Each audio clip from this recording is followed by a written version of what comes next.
আসসালামু আলাইকুম এভরিওয়ান, সবাইকে স্বাগত জানাচ্ছি 10 মিনিট স্কুলের অ্যাডমিশন প্রোগ্রামে সাধারণ জ্ঞান বাংলাদেশ পর্বের আজকের লেকচারে। আজকে আমরা আমাদের যে লেকচার পর্বের একেবারে শেষের দিকে, অর্থাৎ আজকে আমরা যে বিষয়গুলো নিয়ে আলোচনা করব সেগুলো হচ্ছে সাম্প্রতিক বাংলাদেশ, আমাদের সাম্প্রতিক কালের যে বিভিন্ন রকম ঘটনা, যেই বিষয়গুলো আমাদের অ্যাডমিশন প্রোগ্রামের ক্ষেত্রে অবশ্যম্ভাবী আকারেই আসবে এবং যেগুলো একেবারেই আমাদের খুব মনোযোগ সহকারে আপডেটেড থাকতে হবে। এই আপডেটেড থাকার বিষয়গুলো নিয়েই মূলত আমাদের আজকের লেকচার। তবে প্রথমে একটি বিষয় বলে নেওয়া দরকার, সেটি হচ্ছে যে আপনাদের সাথে রয়েছে আজকে আমি আকিফ মাসুমি। আমি জাহাঙ্গীরনগর বিশ্ববিদ্যালয়ের দর্শন বিভাগ থেকে আমার লেখাপড়া শেষ করেছি এবং যে বিষয়টি আসলে বলে নিতে চাচ্ছিলাম সেটি হচ্ছে যে সাম্প্রতিক এমন একটি বিষয়, সেটি আপনি আজকের লেকচারের মাধ্যমেও কিন্তু আপনি শতভাগ সম্পন্ন করতে পারবেন না। সুতরাং আপনাকে যেটি করতে হবে, পরীক্ষার আগের দিন পর্যন্ত কিন্তু আপডেটেড থাকতে হবে। এবং আমি আজকের লেকচারে আপনাকে এটিও বলে দেওয়ার চেষ্টা করব যে সাধারণ জ্ঞান বাংলাদেশে একেবারে সবচেয়ে শেষ পর্যন্ত আপডেটেড থাকার জন্য আপনাকে কি কি পদ্ধতি অবলম্বন করা লাগতে পারে, কিংবা আপনি কিভাবে আপনার প্রস্তুতিকে আরো বেশি ঝালিয়ে নিতে পারবেন। সো আমরা আজকে আমাদের সেই বিষয়গুলো নিয়ে আলোচনা করব। আমরা কালক্ষেপণ না করে আমরা টপিকটি দেখে নিচ্ছি। খুব স্বাভাবিকভাবে আমাদের আজকের টপিক হচ্ছে সাম্প্রতিক বাংলাদেশ, অর্থাৎ বাংলাদেশে 2020 সালে কিংবা আমাদের সাম্প্রতিক দশকে রিসেন্ট যে ঘটে যাওয়া ঘটনাগুলো রয়েছে সেই বিষয়গুলো একটি ইভ্যালুয়েটিভ ডিসকাশন আজকে আমরা করব। আজকে আমরা চেষ্টা করব এই বিষয়টি বোঝার যে আমাদের সাম্প্রতিক যে প্রশ্নগুলো রয়েছে সেগুলো কিন্তু কোনো একক দৃষ্টিকোণ থেকে আসে না, সেগুলো বিভিন্ন ক্ষেত্র থেকে আসে। এটি হতে পারে সাম্প্রতিক অর্থনৈতিক, এটি হতে পারে সাম্প্রতিক রাজনৈতিক, এটি হতে পারে সাম্প্রতিক সাংস্কৃতিক, এটি হতে পারে সাম্প্রতিক খেলাধুলা সংক্রান্ত। এবং আমরা আজকে সামগ্রিকভাবে এই সাম্প্রতিক বিষয়গুলো নিয়ে আমরা আলোকপাত করার চেষ্টা করব। সুপ্রিয় শিক্ষার্থী বন্ধুরা, আমরা কালক্ষেপণ না করে সরাসরি আমরা আমাদের প্রাথমিক আলোচনার মধ্যে প্রবেশ করি। আমরা প্রথমে দেখতে পাচ্ছি বাংলাদেশের বাজেট 2020-21 খুবই গুরুত্বপূর্ণ। আমাদের 2020-21 অর্থ বছরের বাজেট খুবই সম্প্রতি ঘোষিত হয়েছে, আমরা সবাই জানি কম বেশি। এবং এই বাজেটের যে তথ্য কণিকাগুলো রয়েছে সেইগুলো নিয়ে আমাদের এই আলোচনাটি। আমরা প্রথমে দেখতে পাচ্ছি যে নির্দিষ্টকরণ বিল 2020 পাশের মধ্য দিয়ে 2020-21 অর্থ বছরের জন্য 5,68,000 কোটি টাকার বাজেট পাশ করা হয়। সুপ্রিয় শিক্ষার্থী বন্ধুরা, এই তথ্য, এই যে লাইনটি রয়েছে, স্টেটমেন্টটি, এই স্টেটমেন্টের মধ্যে আপনারা দুটি প্রশ্নের উত্তর পাবেন। একটি হচ্ছে যে 2020-21 অর্থ বছরের বাজেট ঘোষণা করার পূর্বে নির্দিষ্টকরণ বিলটি পাশ করা হয়েছে, যেটি কিনা 2020 সালের, খুবই গুরুত্বপূর্ণ। এবং আরেকটি প্রশ্নের উত্তর এখানে পাওয়া যাবে, সেটি হচ্ছে যে 2020-21 অর্থ বছরের সামগ্রিক বাজেটের পরিমাণটি কত, অর্থাৎ মোট বাজেটের পরিমাণ যেটি, এই প্রশ্নের উত্তরটি আপনারা এখানে দেখতে পাচ্ছেন। সেটি হচ্ছে যে 5,68,000 কোটি টাকা। এই বাজেটটি হচ্ছে 2020-21 অর্থ বছরের সামগ্রিক বাজেট। এবং আমরা এর আনুষ্ঠানিকতা সংক্রান্ত তথ্যটি দেখতে পাচ্ছি যে 30শে জুন স্পিকার ডক্টর শিরিন শারমিন চৌধুরীর সভাপতিত্বে অনুষ্ঠিত জাতীয় সংসদের অধিবেশনে এই বাজেট বিলটি পাশ হয়। এবং বাংলাদেশের যে ট্রেডিশনাল একটি কালচার রয়েছে বা আমাদের যে ঐতিহ্যবাহী সংস্কৃতি অনুযায়ী 1 জুলাই থেকে নতুন বাজেট বাস্তবায়ন শুরু হয়। তার মানে হচ্ছে বাংলাদেশের সাধারণত অন্যান্য দেশের তুলনায় বাংলাদেশের অর্থ বছরটি নির্ধারণ করা হয় জুন এবং জুলাই কেন্দ্রিক। এবং এই জুলাইয়ের 1 তারিখ থেকেই সাধারণত বাংলাদেশের অর্থনৈতিক যে বছরটি বা অর্থ বছর যেটিকে আমরা বলি, এই অর্থ বছরের শুরুর দিকটিকে নির্ধারণ করা হয়। এবং আমরা দেখতে পাচ্ছি আনুষ্ঠানিকতায় খুব স্বাভাবিকভাবে আমাদের যিনি বর্তমান স্পিকার ডক্টর শিরিন শারমিন চৌধুরী, তার সভাপতিত্বে এই জাতীয় সংসদ অধিবেশনের বাজেট প্রস্তাবটি পাশ হয় এবং এটি 1 জুলাই থেকে বাস্তবায়ন শুরু হবে। প্রত্যেকটি বাজেটেরই একটি নির্দিষ্ট স্লোগান রয়েছে বা শিরোনাম রয়েছে। আমরা দেখতে পেয়েছি যে অতীতে যখন কিনা অর্থমন্ত্রী এম সাইফুর রহমান কিংবা আবুল মাল আব্দুল মুহিত এরা যখন কিনা বাজেটের শিরোনাম উত্থাপন করেন, তখন তারা একটি স্লোগান বা একটি হেডলাইন বা স্টেটমেন্টের আন্ডারে তারা একটি বাজেটকে পেশ করার চেষ্টা করেন। আমরা দেখতে পাচ্ছি যে এবারের বাজেটের শিরোনাম ছিল অর্থনৈতিক উত্তরণ ও ভবিষ্যৎ পথ পরিক্রমা। তো এটি ছিল এবারের আমাদের 2020-21 অর্থ বছরের বাজেটের শিরোনাম। এটি একটু আমরা ভালোভাবে বুঝে নেওয়ার চেষ্টা করব। আমরা আমাদের পরবর্তী বিষয়টি দেখতে পাচ্ছি যে এই বাজেটে জিডিপি তথা মাথাপিছু আয়ের যেটিকে ধরা হয়, সেই জিডিপির আকার ধরা হয়েছে সর্বমোট 31,71,800 কোটি টাকা। সো এটি কিন্তু খুবই গুরুত্বপূর্ণ যে আমাদের মোট জিডিপির আকারটি আসলে কত। আমি আবারও বলছি, আপনি এখানে দেখতে পাচ্ছেন, চেষ্টা করবেন এটা তথ্যগুলো টুকে নেওয়ার। আমি আবারও বলছি 31,71,800 কোটি টাকা। এবং এডিপি বা বার্ষিক উন্নয়ন কর্মসূচি, যেটি annual development program, so annual development প্রোগ্রামের যে ব্যয়, সেই ব্যয়টি ধরা হয়েছে 2,05,145 কোটি টাকা। সো এই দুটি অঙ্ক কিন্তু আমরা আমাদের জন্য খুবই গুরুত্বপূর্ণ। আমরা কিন্তু বাজেটের হুবহু তথ্যগুলো আমরা লিপিবদ্ধ করিনি। সো এমন কিছু তথ্য এখানে লিপিবদ্ধ করা হয়েছে যেই তথ্যগুলো আপনাদের পরীক্ষার জন্য খুবই গুরুত্বপূর্ণ একটি বিষয়। আমরা দেখতে পাচ্ছি যে বাজেটে জিডিপির আকারটি 31,71,800 কোটি টাকা এবং এডিবির ব্যয় আমরা জেনে নিলাম 2,05,145 কোটি টাকা। এছাড়া আমরা দেখতে পাচ্ছি যে বাজেটে জিডিপি অর্জনের যে লক্ষ্যমাত্রা সেটি নির্ধারণ করা হয় 8.2% এবং এই বাজেটে ব্যয়ের জন্য মোট আয়ের লক্ষ্যমাত্রা ধরা হয়েছে 3,82,016 কোটি টাকা। এটি খুবই গুরুত্বপূর্ণ, কারণ জিডিপির একটি নির্দিষ্ট লক্ষ্যমাত্রা থেকে থাকে প্রত্যেকটি ক্ষেত্রে, আপনারা সবাই জেনে থাকবেন। সো এই প্রেক্ষাপট থেকে আমরা এটি আসলে বোঝাতে চাচ্ছি যে এই বাজেটে জিডিপির যে লক্ষ্যমাত্রাটি 8.2% মোট বাজেটের, সেটিকে লক্ষ্যমাত্রা ধরা হয়েছে এবং এই যে ব্যয়ের কথাটি আমরা বললাম, ব্যয়ের জন্য একটি আয় করতে হবে, সেই আয়ের লক্ষ্যমাত্রা ধরা হয়েছে 3,82,016 কোটি টাকা। আমরা দেখতে পাচ্ছি যে বাজেট প্রস্তাবে কোনো জরিমানা ছাড়া শুধু 10% কর দিয়ে অপ্রদর্শিত আয় বৈধ করার সুযোগ প্রস্তাব দেন অর্থমন্ত্রী। অর্থাৎ আমরা যদি কোনো কারণে ট্যাক্স না দেই, আমরা যদি কোনো কারণে এই ট্যাক্সকে এড়িয়ে বিভিন্ন ধরনের আয়কে বৈধ করতে চাই, সেক্ষেত্রে জরিমানা ছাড়া আমরা 10% ট্যাক্স দিয়ে সেই অপ্রদর্শিত আয়কে বৈধ করতে পারবো। এই সুযোগটি এইবার 2020-21 অর্থ বছরে বাজেটে প্রদান করা হয়। যেহেতু এটি মোটামুটি এক্সক্লুসিভ একটি বিষয়, আপনারা এই তথ্যটিও মনে রাখার চেষ্টা করবেন। অনেক সময় এই প্রশ্নটি আসে যে প্রস্তাবিত বাজেটে ঘাটতির পরিমাণটি আসলে কত। সো ঘাটতির পরিমাণ কত, এই ধরনের প্রশ্নগুলো কিন্তু অনেক সাবজেক্টিভ পরীক্ষায় আসে। যেমন আপনি যদি দেখতে পান জাহাঙ্গীরনগর বিশ্ববিদ্যালয়ে আগে যখন কিনা বিষয়ভিত্তিক পরীক্ষা হতো, অর্থনীতি বিভাগের পরীক্ষায় এই প্রশ্নগুলো চলে আসতো। একইভাবে আপনি কিন্তু বি ইউনিটের ক্ষেত্রেও বর্তমানে কিংবা অর্থনীতি ভিত্তিক প্রশ্ন আসার যে সম্ভাবনাগুলো রয়েছে, সেই ক্ষেত্রে এই প্রশ্নগুলো খুবই গুরুত্বপূর্ণ। সো আমরা দেখতে পাচ্ছি প্রস্তাবিত বাজেটে ঘাটতির পরিমাণ প্রায় 2 লক্ষ কোটি টাকা। এটি হচ্ছে ঘাটতি, সেটি আমাদের খুব ভালোভাবে জেনে ফেলতে হবে। এবং সর্বশেষে আমরা দেখতে পাচ্ছি কাজের বিনিময়ে খাদ্য কর্মসূচি বা কাবিখা কর্মসূচি। এই কাবিখা কর্মসূচিতে ব্যয় করা হবে 2,654 কোটি টাকা। এটিও বাংলাদেশের 2020-21 অর্থ বছরের বাজেটের জন্য খুবই গুরুত্বপূর্ণ একটি তথ্য।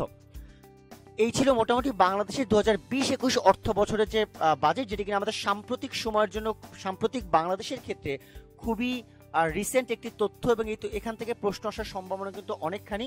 সো আমরা খুব স্বাভাবিকভাবে বাজেটের যে তথ্যাদি রয়েছে সেগুলো আমরা আরও ডিটেলসে, আরও বিস্তারিতভাবে, ব্যাপ্তিমূলকভাবে বুঝে ফেলার চেষ্টা করব।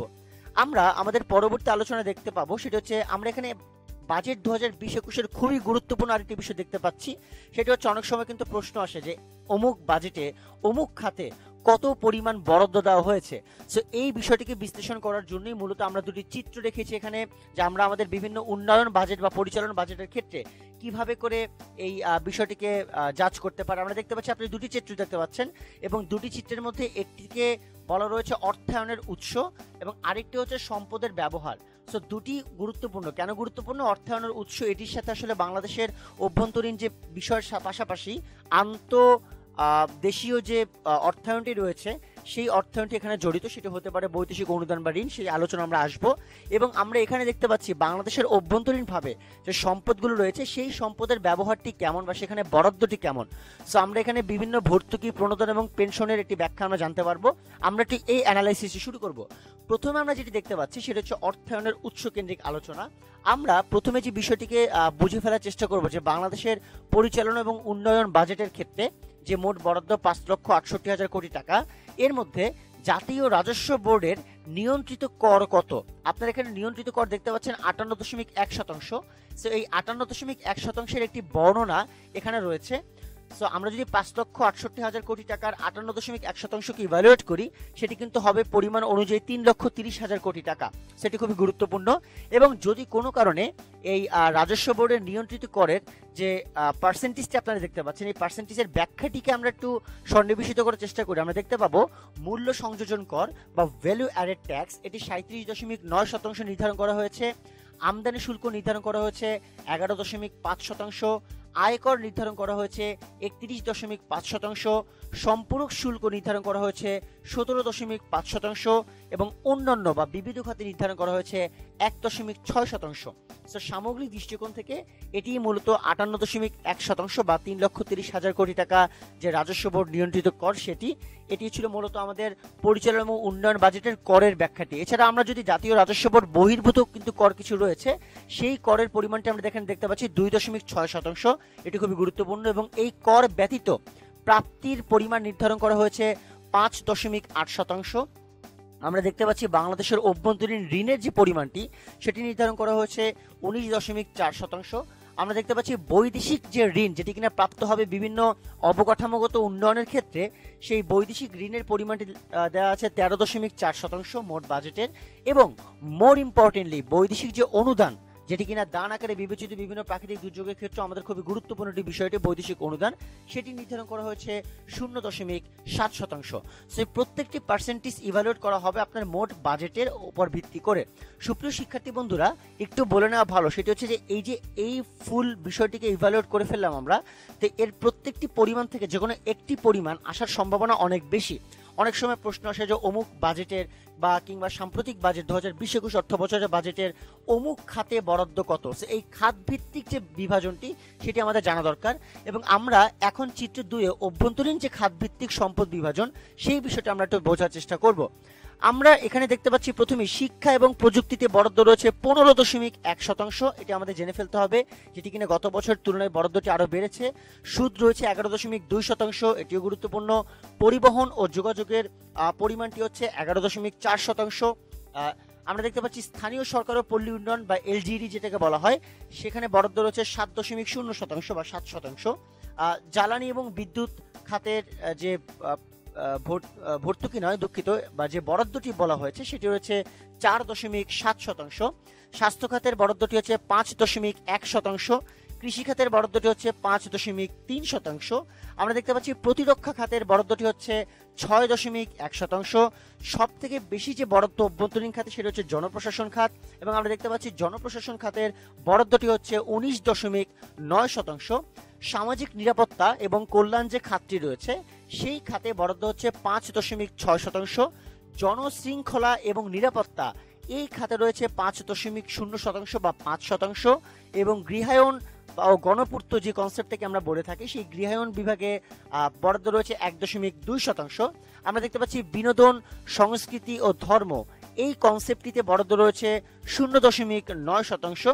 আমরা দেখতে পাচ্ছি শিল্প ও অর্থনৈতিক সার্ভিস বা সেবা খাত যেটি রয়েছে সেখানে বরাদ্দ রয়েছে 0.7%।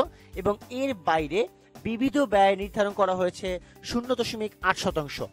সুপ্রিয় শিক্ষার্থী বন্ধুরা, এই বিষয়টিকে চিত্রে সাজানোর মাধ্যমে আপনারা তথ্যগুলিকে অনেক বেশি ভিজুয়ালাইজ করে পড়তে পারবেন, তাতে আপনাদের আরো ভালোভাবে মনে থাকবে।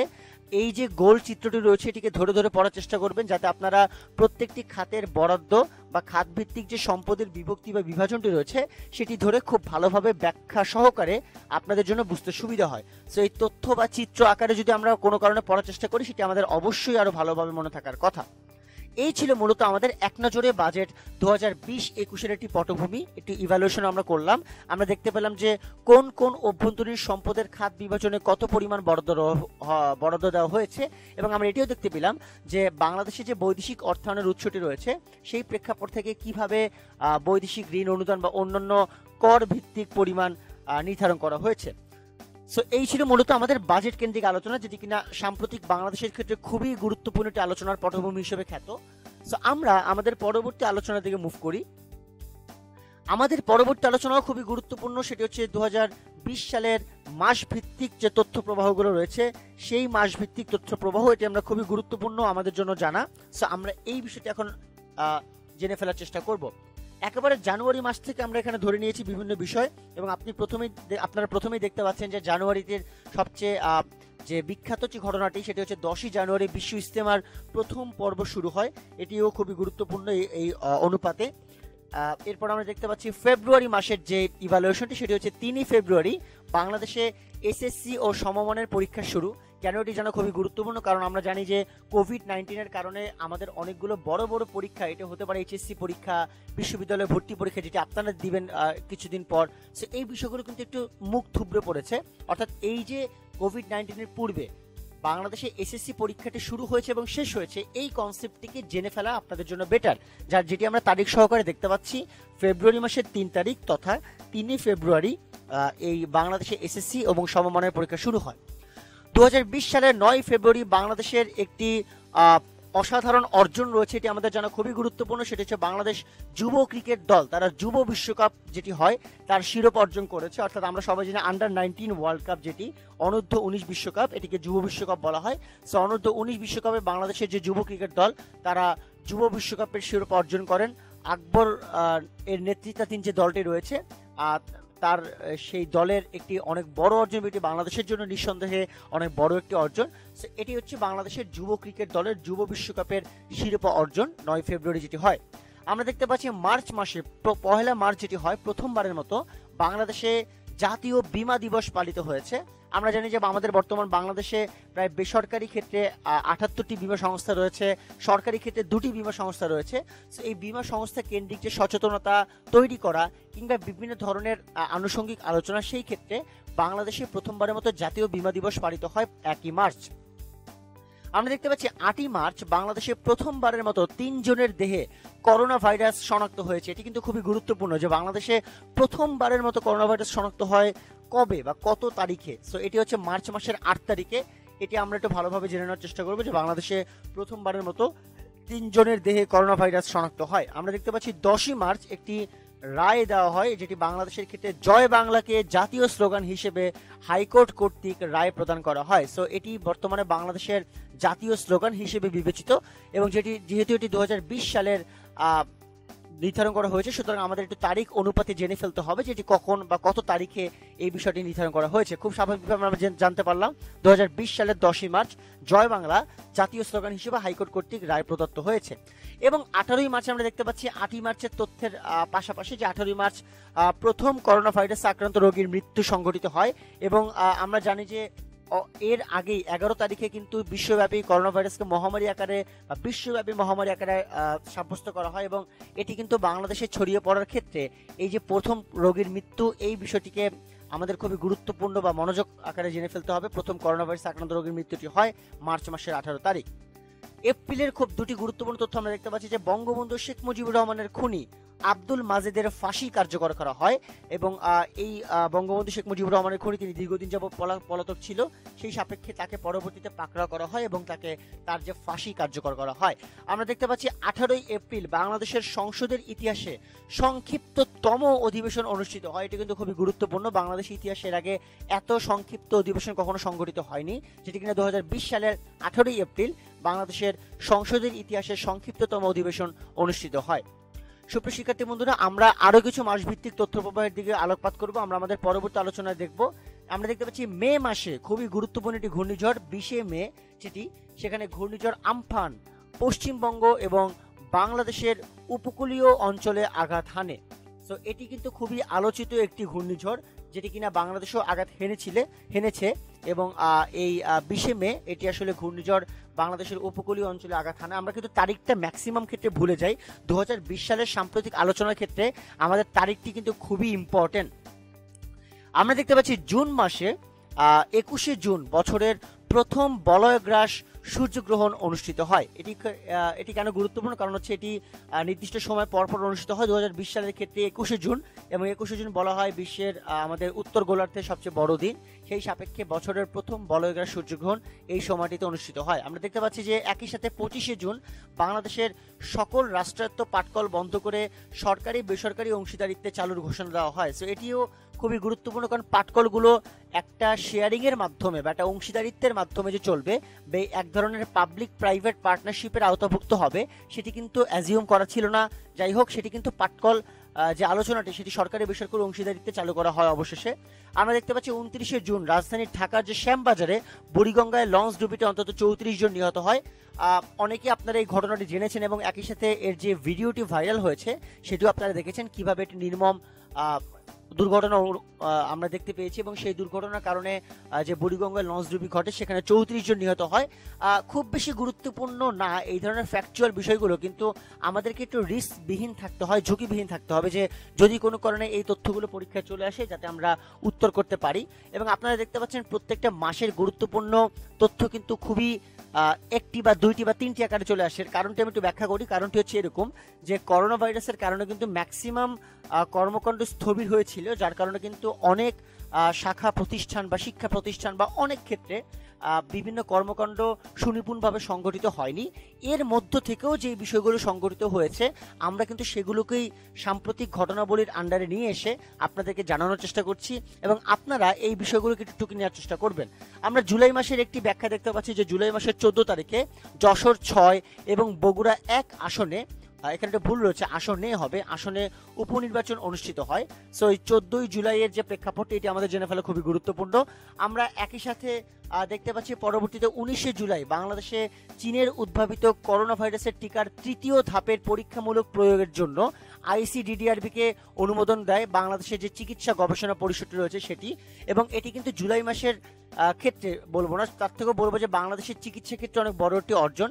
এবং বাংলাদেশের যে চীনের উদ্ভাবিত বিভিন্ন বিষয়গুলো রয়েছে সেই বিষয়গুলোর জন্য চীনের উদ্ভাবিত যে করোনা ভাইরাসের টিকা রয়েছে সেই করোনা ভাইরাসের টিকার ক্ষেত্রে তৃতীয় ধাপের, অর্থাৎ এটিকে চূড়ান্ত ধাপ বলা হয়, এই পরীক্ষামূলক প্রয়োগের জন্য আইসিডিডিআরবিকে অনুমোদন দেওয়া হয়। এবং এই অনুমোদনটি বাংলাদেশের যে সরকারি চিকিৎসা গবেষণা পরিষদ।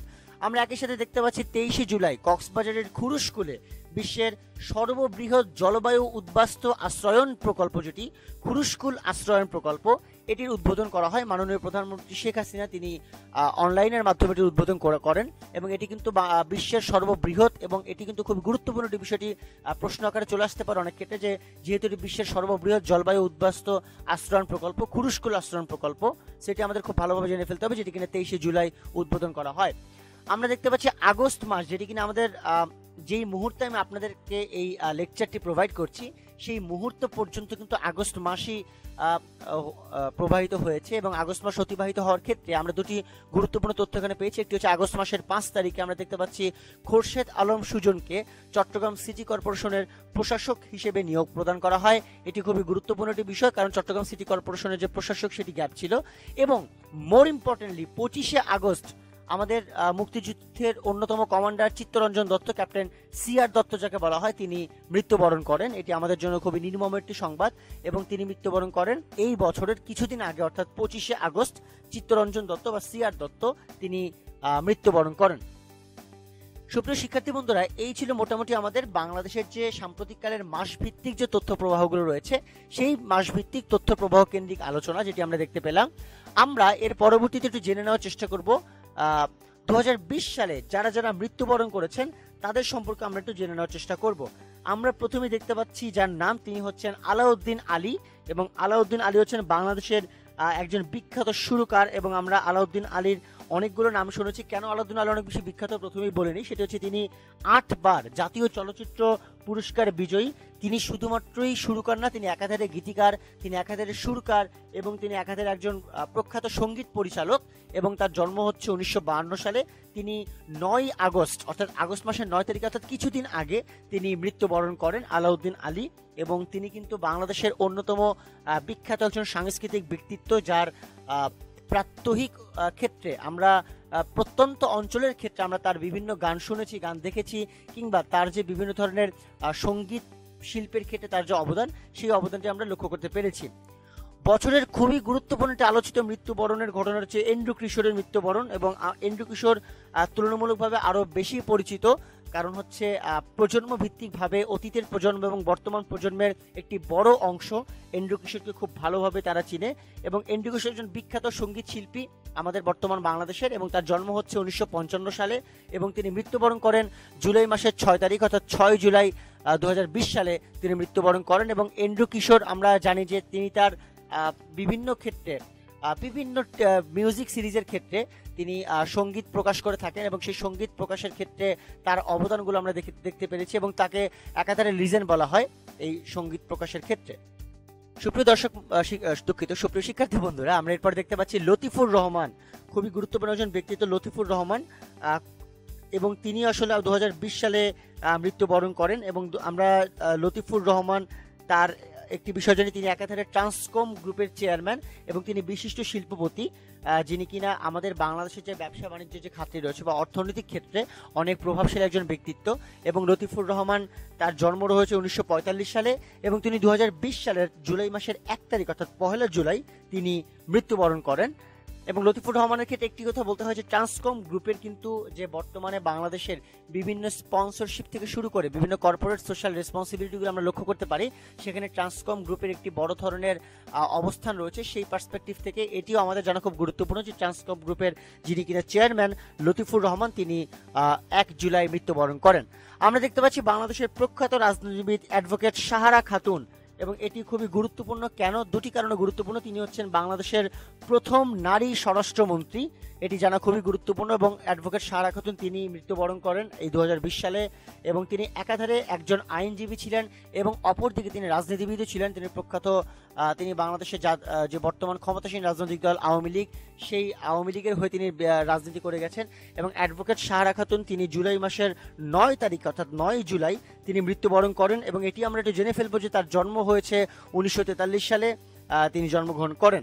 আমরা এরপর দেখতে পাচ্ছি মেজর CR দত্ত, খুবই গুরুত্বপূর্ণ একটি বিষয়। ক্যাপ্টেন CR দত্ত বা মেজর CR দত্ত কেন গুরুত্বপূর্ণ? কারণ হচ্ছে যে আমরা কিছুক্ষণ আগে বললাম তিনি বাংলাদেশের একজন প্রখ্যাত মুক্তিযোদ্ধা এবং একই সাথে তিনি প্রখ্যাত একজন ব্যক্তিত্ব বটে, রাজনীতি বিশ্লেষকও ছিলেন তিনি একই সাথে। এবং তিনি দীর্ঘদিন যাবৎ তার নিজস্ব অসুস্থতায় ভুগছিলেন। এবং মোর ইম্পর্টেন্টলি মেজর CR দত্ত তিনি বাংলাদেশের একজন সেক্টর কমান্ডার ছিলেন, এবং যার কারণে তার আলোচনাটি আরও বেশি প্রাণবন্ত আকারে প্রকাশ পায়। সো এটি ছিল খুবই গুরুত্বপূর্ণ। আমরা দেখতে পাচ্ছি অধ্যাপক এমাজউদ্দিন আহমেদ, তিনি কিন্তু আরেকজন প্রখ্যাত অধ্যাপক বলা চলে, এবং তিনি ঢাকা বিশ্ববিদ্যালয়ের সাবেক উপাচার্য হিসেবে তিনি ছিলেন। এবং তিনি বাংলাদেশের একজন বিখ্যাত রাষ্ট্রবিজ্ঞানী, এবং যেটি একটু আগে বললাম তিনি সাবেক উপাচার্য। তিনি 1933 সালে জন্মগ্রহণ করেন এবং তার মৃত্যুবরণের তারিখটি হচ্ছে 17 জুলাই। মেজর CR দত্তের মৃত্যুবরণের তারিখটি সম্ভবত আমি বলিনি, আমি এর আগে বলেছি যে তিনি 25শে আগস্ট অর্থাৎ খুবই সাম্প্রতিক সময়ের দিকে তিনি মৃত্যুবরণ করেন। এছাড়াও কিন্তু 2020 সালে আমাদের আরও অনেক খ্যাতিমান ব্যক্তিত্ব যারা রয়েছে তারা মৃত্যুবরণ করেছে। যেমন একদম বছরের শুরুর দিকে জানুয়ারির 2 তারিখে ফজিলাতুন্নেসা বাপ্পি তিনি মৃত্যুবরণ করেছেন। তিনি জাতীয় সংসদের সাবেক সদস্য ছিলেন এবং একজন আইনজীবী ছিলেন। এছাড়াও আমরা এটি ইভ্যালুয়েট করতে পারি যে সুলতান উদ্দিন ভুইয়া তিনিও সাবেক সংসদ সদস্য ছিলেন এবং রাজনীতিবিদ ছিলেন, যিনি কিনা 1953 সালে জন্মগ্রহণ করেন। তিনি এই 2020 সালের 13 জুন মৃত্যুবরণ করেন। এছাড়াও আরও রয়েছেন ABM হোসেন, যিনি কিনা ইসলামী শিল্পকলা বিশেষজ্ঞ এবং একজন ইতিহাসবিদও বটে, এবং তিনি রাজশাহী বিশ্ববিদ্যালয়ের প্রথম এমিরেটাস অধ্যাপক ছিলেন, যার জন্ম কিনা 1934 সালে। তিনি এই বছরের 11 জুলাই মৃত্যুবরণ করেন। এছাড়াও নুরুল ইসলাম বাবুল তিনি মৃত্যুবরণ করেন। তিনি হচ্ছেন যমুনা গ্রুপ, যেটি খুবই নামকরা, তার প্রতিষ্ঠাতা চেয়ারম্যান। তিনি একাধারে একজন ব্যবসায়ী এবং শিল্প উদ্যোক্তা। তিনি 1946 সালে জন্মগ্রহণ করেন এবং 13 জুলাই তিনি এই বছরের 13 জুলাইতে মৃত্যুবরণ করেন। সো আমরা এই মানুষগুলোর যারা কিনা 2020 সালে আলোচিত ছিল এবং যারা মৃত্যুবরণ করেছে তাদের নামগুলো জেনে ফেলবো। যেমন আমি যদি আরেকটু ব্যাখ্যা করে বলি, আমাদের যেখানে এখানে বলা নাই কিন্তু আমি এটা বলে দিচ্ছি, আপনারা একটু টুকে নেওয়ার চেষ্টা করবেন। যেমন 14 জুলাই মারা যান শাহজাহান সিরাজ, তিনি একাধারে রাজনীতিবিদ এবং মুক্তিযোদ্ধা ছিলেন এবং তিনি সাবেক বন ও পরিবেশ মন্ত্রী ছিলেন, যার জন্ম কিনা 1943 সালে, এবং তিনি 14 জুলাই মৃত্যুবরণ করেন। এছাড়াও দেলোয়ার হোসেন তিনি মারা যান, তিনি মুক্তিযোদ্ধা এবং রাজনীতিবিদ ছিলেন, তিনি সাবেক সংসদ সদস্য, যিনি কিনা 1934 সালে জন্মগ্রহণ করেন এবং তিনি এই বছরের 24শে জুলাই মৃত্যুবরণ করেন। এছাড়াও রাজনীতিবিদদের ক্ষেত্রে ইস্তাফিল আলম তিনিও মৃত্যুবরণ করেন 27শে জুলাই, এবং তিনিও রাজনীতিবিদ এবং সাবেক সংসদ সদস্য ছিলেন, যার জন্ম 1966 সালে। সো মূলত এই ছিল 2020 সালে যারা কিনা মৃত্যুবরণ করেছেন তাদের একটি তালিকা বা একটি স্যাম্পল বলা যায়, কারণ যে মানুষগুলো মৃত্যুবরণ করেছেন তার সংখ্যা অগণিত 2020 সালে। সো আপনারা অনেককেই মনে রাখার চেষ্টা করবেন আমি আশা করি, কিন্তু আপনারা যেই ভিজুয়ালাইজিং তথ্যগুলো এখানে দেওয়া আছে এবং যেই তথ্যগুলো আমি উচ্চারণ করলাম এগুলো আপনারা একটু ভালোভাবে মনে রাখার চেষ্টা করবেন। আমরা আমাদের পরবর্তী আলোচনা থেকে মুভ করবো। আমরা দেখতে পাচ্ছি 2020 সালের পরিসংখ্যান ভিত্তিক অর্থাৎ গুরুত্বপূর্ণ পরিসংখ্যান ভিত্তিক তথ্য প্রবাহ। পরিসংখ্যান বলতে আমি এখানে কি মিন করেছি সেটি হচ্ছে বাংলাদেশ আন্তর্জাতিক পর্যায়ে নিজেদের অবস্থানটি কিভাবে ধরে রেখেছে। সেটি হতে পারে বাংলাদেশের আন্তর্জাতিক পর্যায়ে, সেটি হতে পারে বাংলাদেশের অভ্যন্তরীণ পর্যায়ে। সো আমরা দুটি কনসেপ্টটাকে ইভালুয়েট করার চেষ্টা করব এবং সেই সাপেক্ষে আমরা একটু দেখার চেষ্টা করব যে বাংলাদেশের বর্তমান এই পরিসংখ্যান ভিত্তিক তথ্য প্রবাহে বাংলাদেশের অবস্থানটি কেমন। আমরা প্রথমে দেখতে পাচ্ছি WTO বা ওয়ার্ল্ড ট্রেড অর্গানাইজেশনের হিউম্যান রিসোর্স ইন্ডেক্স, যেটি মানব সম্পদ সূচক বা মানব উন্নয়ন সূচক, সেক্ষেত্রে 189টি দেশের মধ্যে বাংলাদেশের অবস্থান 136তম।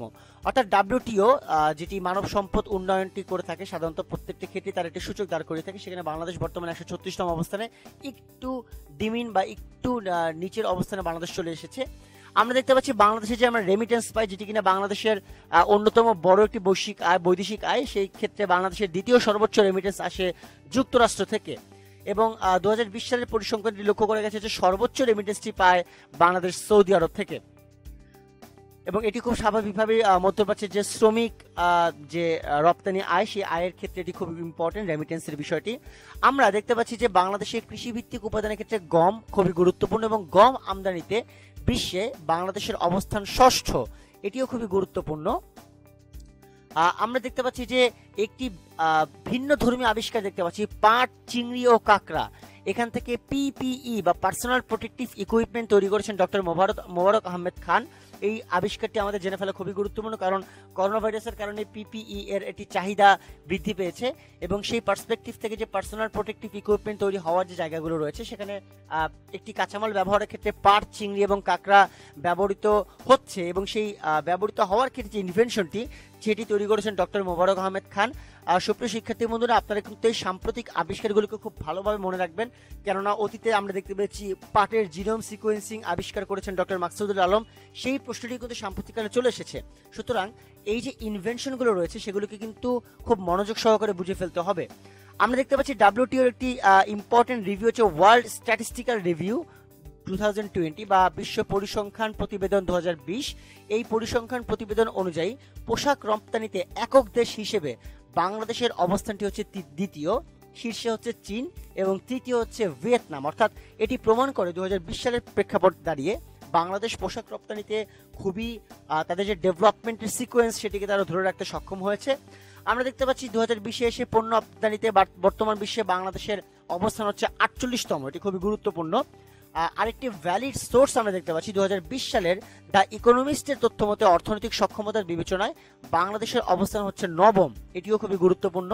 এবং আমরা দেখতে পাচ্ছি 2020 সালে শিপ ব্রেকিং রেকর্ডস বা জাহাজ ভাঙা প্রতিবেদন যেটি, সেখানে এই শীর্ষক প্রতিবেদন অনুযায়ী জাহাজ ভাঙায় শীর্ষ দেশ হচ্ছে বাংলাদেশ। অর্থাৎ অনেক সময় দেখা যায় জাহাজ ভেঙে বিভিন্ন শিল্প কর্ম তৈরি করা, এই কনসেপ্টগুলিতে বাংলাদেশ একেবারে চূড়ান্ত বা প্রথম স্থানে রয়েছে।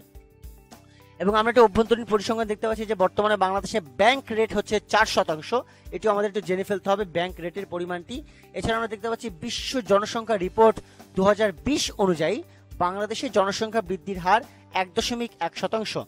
অর্থাৎ আমরা জানি যে জনসংখ্যা রিপোর্টের ক্ষেত্রে বাংলাদেশে আদমশুমারি করা হয় 10 বছর পর পর, নেক্সট আদমশুমারি করা হবে 2021 সালে। এছাড়া যে UNFPA বা ইউনাইটেড নেশনস পপুলেশন ফান্ডের যে জনসংখ্যা রিপোর্টের কাজকর্মগুলো করা হয়, সেই সাপেক্ষে বিশ্ব জনসংখ্যা রিপোর্টের একটি সমীক্ষা দাঁড় করানো হয়েছে। আমরা দেখতে পাচ্ছি যে বিশ্ব জনসংখ্যা রিপোর্ট 2020 অনুযায়ী বাংলাদেশের জনসংখ্যা বৃদ্ধির হারটি রয়েছে 1.1%। এই ছিল মূলত বাংলাদেশের 2020 সালের যে পরিসংখ্যান ভিত্তিক তথ্য প্রবাহ সেটি। আমরা আমাদের পরবর্তী আলোচনা থেকে মুভ করে আমরা দেখতে পাচ্ছি যে আরো কিছু আলোচনা। জাতিসংঘে শান্তিরক্ষী প্রেরণে বিশ্বে বাংলাদেশের অবস্থান হচ্ছে দ্বিতীয়, অর্থাৎ বাংলাদেশ কিন্তু জাতিসংঘ শান্তিরক্ষী প্রেরণ অনেক আগে থেকেই শুরু করেছে, 1988 সাল থেকে, যখন কিনা ইরান এবং ইরাকের মধ্যে একটি সমস্যা তৈরি হয় এবং যেই সমস্যাটি কেন্দ্র হয় একটি ছোট জলাধারকে কেন্দ্র করে, যার নাম হচ্ছে শাতিল আরব। যখন সেই শাতিল আরব জলাধারকে কেন্দ্র করে সমস্যাটি তৈরি হয় ইরাক এবং ইরানের মধ্যে, তখন ইউনাইটেড নেশনস একটি মিশন তৈরি করে যার নাম ছিল UNIIMOG। সেই মিশনে বাংলাদেশ প্রথমবারের মতো তারা হচ্ছে সেক্ষেত্রে প্রথমবারের মতো তারা সেনা মিশন প্রেরণ করে। এবং একটু বলে রাখা ভালো, সেটি হচ্ছে যে এই শান্তিরক্ষী প্রেরণ হতে হতে বাংলাদেশের বর্তমান অবস্থানে এরকম হয়েছে যে বাংলাদেশ বর্তমানে বিশ্বের দ্বিতীয় অবস্থানে রয়েছে, যেটি আমরা 2020 সালের পার্সপেক্টিভ থেকে জানতে পারলাম। আমরা দেখতে পাচ্ছি জাতিসংঘের ঘোষিত তথ্য মতে SDG বা সাস্টেইনেবল ডেভেলপমেন্ট গোল, এখন পর্যন্ত বিশ্বের 166 দেশের মধ্যে বাংলাদেশের অবস্থান 109তম। এবং একটু বলে নেওয়া ভালো, এই যে সাস্টেইনেবল ডেভেলপমেন্ট গোল বা টেকসই উন্নয়ন সংস্থা, সেটি কিন্তু বা টেকসই উন্নয়ন যে লক্ষ্য, সেই সাপেক্ষে এই সময়টি কিন্তু শেষ হবে 2030 সালে। এছাড়া এর আগে বাংলাদেশের মিলেনিয়াম ডেভেলপমেন্ট গোল বা সহস্রাব্দ উন্নয়ন লক্ষ্যমাত্রা ছিল, যেখানে কিনা বাংলাদেশ শিশু মৃত্যু হার এবং মাতৃমৃত্যু হারের ক্ষেত্রে কিংবা আরও অনেক দারিদ্র্য বিমোচনের ক্ষেত্রে তারা খুবই ভালো একটা অবস্থান তৈরি করতে পেরেছিল। আমরা দেখতে পাচ্ছি যে বাসা বাড়িতে সোলার হোম সিস্টেম ব্যবহারের ক্ষেত্রে বিশ্বে বাংলাদেশের অবস্থান যৌথভাবে দ্বিতীয়, যেটি নিঃসন্দেহে বাংলাদেশের ক্ষেত্রে অনেক বড় একটি অর্জন। আমরা দেখতে পাচ্ছি ইউনাইটেড নেশনসের বা জাতিসংঘের বাণিজ্য উপাত্ত অনুযায়ী বিশ্বে শিল্প উৎপাদন খাতে বাংলাদেশের অবস্থান 45তম। এটিও খুবই গুরুত্বপূর্ণ, কারণ জাতিসংঘ তাদের বাণিজ্য উপাত্ত বেশ কয়েকবারই পেশ করে এবং শিল্প উৎপাদনে বাংলাদেশ অনেকাংশে পিছিয়ে ছিল। সেই ক্ষেত্র থেকে বাংলাদেশ এই ডেভেলপমেন্টটাকে অনেক বেশি ত্বরান্বিত করার চেষ্টা করছে এবং তারা তাদের যে প্রবলেমগুলো রয়েছে সেগুলোকে রিকভার করার চেষ্টা করছে, এটি খুবই গুরুত্বপূর্ণ। 2020 সালের একটি প্রশাসনিক তথ্য আমরা জেনে নিই। বর্তমানে বাংলাদেশের যে ব্যাংকের গভর্নর রয়েছে বাংলাদেশ ব্যাংক, সেই বাংলাদেশ ব্যাংকের গভর্নরের অবসরের বয়সসীমা 67 বছর। এটিও খুবই গুরুত্বপূর্ণ, কারণ ব্যাংকের গভর্নর বর্তমানে যিনি রয়েছেন, যেটি কিনা আমরা আমাদের মুদ্রার বা টাকশালের ক্ষেত্রেও এই বিষয়গুলো আমাদের জেনে ফেলা খুব ইম্পর্টেন্ট, কারণ আমরা কিন্তু টাকশালে গভর্নরের ছবি দেখে থাকি। সো এছাড়াও গভর্নর ভিত্তিক তথ্য কিন্তু অনেক ক্ষেত্রেই আসে। অর্থনীতি ভিত্তিক মৌলিক বিষয়াবলী থেকে প্রশ্ন আসার ক্ষেত্রে এই প্রশ্নগুলো কিন্তু খুবই গুরুত্বপূর্ণ। আশা করব শিক্ষার্থীরা এটিকে খুব মনোযোগ সহকারে টুকানোর চেষ্টা করবে। আমরা দেখতে পাচ্ছি বিশ্বে 230টি দেশের মধ্যে রপ্তানিকারক দেশ হিসেবে বাংলাদেশের অবস্থান বর্তমানে 55তম। এটিও জানা খুবই গুরুত্বপূর্ণ। আমরা দেখতে পাচ্ছি শিল্প উৎপাদনের দিক থেকে বিশ্বে বাংলাদেশের অবস্থান হচ্ছে 45তম, যেটি খুবই জানা গুরুত্বপূর্ণ। আমরা এছাড়াও দেখতে পাচ্ছি জনসংখ্যার ঘনত্বে বিশ্বে বাংলাদেশের অবস্থান 7ম হিসেবে রয়েছে, এবং এছাড়াও আমাদের বর্তমান বাংলাদেশে নদী বন্দর রয়েছে মোট 34টি, এটিও খুবই গুরুত্বপূর্ণ। এবং ফিক্সড ব্রডব্যান্ডের যে গতি, সেই গতিতে বিশ্বের 174টি দেশের মধ্যে বাংলাদেশের অবস্থান 104তম। ফিক্সড ব্রডব্যান্ডের গতি হচ্ছে বাংলাদেশের অন্যতম একটি ইন্টারনেটের গতি, এবং মোবাইল ইন্টারনেটের গতি যদি আমরা কোনো কারণে ইভ্যালুয়েট করি, সেটি দেখতে পাবো বিশ্বের 138টি দেশের মধ্যে বাংলাদেশের অবস্থান 134তম। অর্থাৎ এক্ষেত্রে বাংলাদেশের মোবাইল ইন্টারনেট গতিটি একটু নিম্ন ভিত্তিক অবস্থানে রয়েছে। তো আমরা ফিক্সড ব্রডব্যান্ডের গতিটা আমরা জেনে ফেলার চেষ্টা করলাম, এবং মোর ইম্পর্টেন্টলি বাংলাদেশের পরিবহন ব্যবস্থার একটি গুরুত্বপূর্ণ তথ্য, যে বাংলাদেশের নদী বন্দরের সংখ্যাটি কত বা কেমন, সেই কনসেপ্টের যে ইভ্যালুয়েশন সেটিও আমরা জেনে গেলাম। আমরা এর পরবর্তীতে যেটি আলোচনা করব, আমাদের পরবর্তী আলোচনা হচ্ছে 2020 সালের গুরুত্বপূর্ণ প্রশাসনিক বা প্রশাসন ভিত্তিক তথ্য প্রবাহ। সো প্রথমে আমি প্রশাসন ভিত্তিক তথ্য প্রবাহ যে 14টি আপনারা এখানে দেখতে পাচ্ছেন, সেটি বলার আগে একটু বলে নিব বাংলাদেশের যে আমাদের স্বাধীন বাংলাদেশের বর্তমান অবস্থানটা আসলে কেমন, অর্থাৎ স্বাধীন বাংলাদেশের রাষ্ট্রীয় দায়িত্ব আসলে কারা রয়েছেন। সো রাষ্ট্রীয় দায়িত্ব আকারে যদি ইভ্যালুয়েট করি, আমরা 4টি প্রধান পোস্ট নিয়ে আলোচনা করি: রাষ্ট্রপতি, প্রধানমন্ত্রী, প্রধান বিচারপতি এবং স্পিকার। আমাদের যিনি বর্তমান রাষ্ট্রপতি তিনি হচ্ছেন আব্দুল হামিদ, এবং আমাদের বর্তমান বাংলাদেশের মাননীয় প্রধানমন্ত্রী শেখ হাসিনা, এবং বর্তমান বাংলাদেশের যিনি প্রধান বিচারপতি তার নাম হচ্ছে সৈয়দ মাহমুদ হোসেন, এবং আমাদের বর্তমান বাংলাদেশের যিনি স্পিকার তিনি হচ্ছেন শিরিন শারমিন চৌধুরী। সো এটিও জানা আমাদের জন্য খুবই গুরুত্বপূর্ণ। আমরা এছাড়া একটু দেখব যে আমাদের এই গুরুত্বপূর্ণ প্রশাসন ভিত্তিক তথ্য প্রবাহের তালিকায় অন্যান্য অবস্থানগুলো কেমন। মাননীয় প্রধানমন্ত্রীর যিনি কিনা নতুন মুখ্য সচিব নির্ধারিত হয়েছেন এই কিছুদিন পূর্বে, তিনি হচ্ছেন তার নাম মুখ্য সচিবের নাম আহমেদ কায়কাউস, আমরা তার নাম দেখতে পাচ্ছি প্রথম তথ্য প্রবাহের ক্ষেত্রে তিনি প্রধানমন্ত্রীর নতুন মুখ্য সচিব। আমরা দেখতে পাচ্ছি বাংলাদেশের নতুন পররাষ্ট্র সচিবের নাম হচ্ছে মাসুদ বিন মোমেন, পররাষ্ট্র সচিব হিসেবে যিনি দায়িত্ব পালন করবেন। আমরা দেখতে পাচ্ছি বাংলাদেশের জনপ্রশাসন মন্ত্রণালয়ের যিনি নতুন সচিব নির্ধারিত হয়েছেন তার নাম হচ্ছে শেখ ইউসুফ হারুন, তিনি বাংলাদেশের জনপ্রশাসন মন্ত্রণালয়ের নতুন সচিব হিসেবে নির্ধারিত হয়েছেন। আমরা দেখতে পাচ্ছি সাম্প্রতিককালে প্রধানমন্ত্রীর যে কার্যালয়, সেই কার্যালয়ের সচিব হিসেবে যিনি নিয়োগ পেয়েছেন তিনি হচ্ছেন মোহাম্মদ তোফাজ্জল হোসেন মিয়া, প্রধানমন্ত্রীর কার্যালয়ের সচিব হিসেবে তিনি নিয়োগপ্রাপ্ত।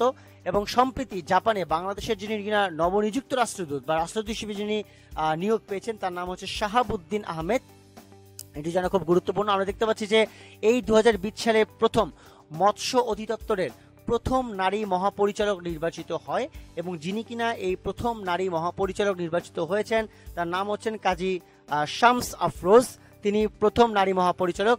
বাংলাদেশ বিদ্যুৎ উন্নয়ন বোর্ডের যিনি কিনা 35তম চেয়ারম্যান, অর্থাৎ নবনিযুক্ত যিনি চেয়ারম্যান তিনি হচ্ছেন প্রকৌশলী সাইদ আহমেদ, বিদ্যুৎ উন্নয়ন বোর্ডের চেয়ারম্যান হিসেবে যিনি রয়েছেন। ইসলামিক ফাউন্ডেশনের নতুন মহাপরিচালক যিনি নির্ধারিত হয়েছেন আমরা তার নাম দেখতে পাচ্ছি আব্দুল হামিদ জমাদ্দার, তিনি ইসলামিক ফাউন্ডেশনের নতুন মহাপরিচালক। সাধারণ বীমা কর্পোরেশনের যিনি চেয়ারম্যান নির্বাচিত হয়েছেন তিনি হচ্ছেন অধ্যাপক শিবলি রুবাইয়াতুল ইসলাম, বাংলাদেশের যিনি কিনা রাষ্ট্রীয় বীমা কর্পোরেশন হিসেবে আলোচিত হয় সেই সাধারণ বীমা কর্পোরেশনের চেয়ারম্যান ইনি নির্বাচিত হয়েছেন অধ্যাপক শিবলি রুবাইয়াতুল ইসলাম। জাতীয় রাজস্ব বোর্ডের নতুন চেয়ারম্যান যিনি হয়েছেন তিনি হচ্ছেন আবু হেনা মোহাম্মদ রহমাতুল মুনিম, জাতীয় রাজস্ব বোর্ড যদি সেই রাজস্ব বোর্ডের নতুন চেয়ারম্যান। আমরা দেখতে পাচ্ছি বাংলাদেশ ব্যাংকের যিনি নতুন পরিচালক নির্ধারিত হয়েছেন তিনি হচ্ছেন মোহাম্মদ নাজমুল হুদা, তিনি বাংলাদেশ ব্যাংকের নতুন পরিচালকের দায়িত্ব কিছুদিন আগে গ্রহণ করেছেন। আমরা দেখতে পাচ্ছি বাংলাদেশের নতুন যিনি কিনা জ্বালানি সচিব নির্ধারিত হয়েছেন তার নাম হচ্ছে মোহাম্মদ আনিসুর রহমান, জ্বালানি সচিব হিসেবে যিনি নির্ধারিত হয়েছেন। এবং এছাড়া আমরা দেখতে পাচ্ছি রাজধানী উন্নয়ন কর্তৃপক্ষ তথা রাজউকের নতুন চেয়ারম্যান যিনি কিনা 2020 সালে নির্ধারিত হয়েছেন তার নাম হচ্ছে মোহাম্মদ সাইদ নূর আলম। এবং মোর ইম্পর্টেন্ট আমরা এখানে দেখতে পাচ্ছি সিরডাপ, যেটি কিনা বাংলাদেশের ঢাকার চামেলি হাউসের সদর দপ্তর অবস্থিত, সেই সিরডাপের যিনি কিনা নতুন পরিচালক নির্ধারিত হয়েছেন তিনি হচ্ছেন অধ্যাপক মোহাম্মদ হেলাল উদ্দিন। এই ছিল মোটামুটি বাংলাদেশের যে 2020 সালের সাম্প্রতিককালে যে গুরুত্বপূর্ণ প্রশাসন ভিত্তিক তথ্য প্রবাহগুলো রয়েছে সেই বিষয়গুলো আমরা আলোচনা করলাম। আমরা আমাদের পরবর্তী আলোচনায় দেখতে পাচ্ছি বাংলাদেশের সাম্প্রতিক দশকের অর্থাৎ এই বছরের বাংলাদেশের আন্তর্জাতিক অর্জনগুলো আসলে কেমন, আমরা সেই আন্তর্জাতিক অর্জনগুলো নিয়ে আমরা আলোচনা করব।